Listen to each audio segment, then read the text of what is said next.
আসসালামু আলাইকুম সম্মানিত ভিউয়ার্স, আশা করি সবাই ভালো আছেন। আপনাদের মাঝে একটা অভিজ্ঞতা শেয়ার করতে চাই। অভিজ্ঞতাটা হলো সচেতনমূলক একটা কথা। আজকে সকালে রাজারবাগ পুলিশ লাইন মোড়ে পুলিশ হাসপাতালের মোড়ে ফকিরপুরের ওই সাইডটায়, নয়াপল্টনের ওই সাইডটায় দেখি সকালবেলা একটা প্রাইভেট কার 3 জন যাত্রীর সাথে দামাদামি করতেছে কোথায় নিয়ে যাবে। তাদের ব্যাক আছে, তাদের সাথে সম্ভবত তারা গ্রাম থেকে আসছে। তাদের ভিতরে একটা লোক ছিল একটু সচেতনমূলক, দেখলাম আমি যে প্রাইভেট কার তাদের সাথে কথা বলতেছে যে কোথায় যাবে। আপনারা কখনোই সকালবেলা, এটা সময় হয়েছে সকাল 6টা 6:30 এরকমের হবে, আপনারা কখনোই যারা গ্রাম থেকে আসবেন, যারা কখনোই এই রকমের ব্যক্তিগত পরিবহনে উঠবেন না, প্রাইভেট কার সিএনজি এরকমের সকালবেলা উঠবেন না। কারণ যারা এরকম প্রাইভেট কারে উঠায় তারা কিন্তু বেশিরভাগ প্রতারক চক্র হয়ে থাকে। তাদের গ্রাম থেকে আসা সহজ সরল মানুষগুলোকে তাদের সর্বোচ্চ লুট করে নিয়ে তারপর রাস্তায় ফালাই যায়। এরকম কেউ কখনো উঠবেন না। আপনাদের পরিজনের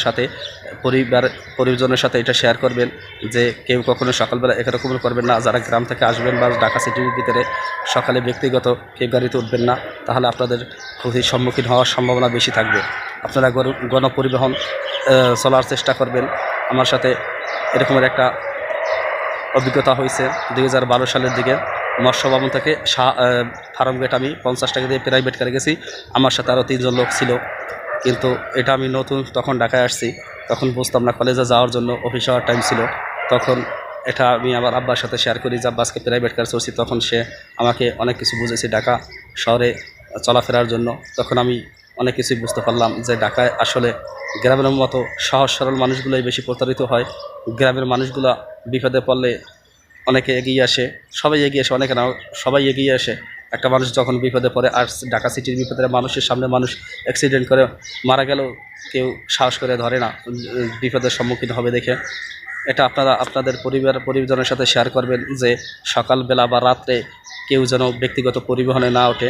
তারপরে ওই প্রাইভেট কারটারে আমি যখন শাহজাহানপুর মোড়ে আসি, তখন 5 মিনিটের মাথায় দেখি প্রাইভেট কার এটা ঘুরিয়া আমার পিছনের দিকে। আমি তো তখন একেবারে 100% শিওর হয়ে গেলাম যে এটা একটা প্রতারক চক্র।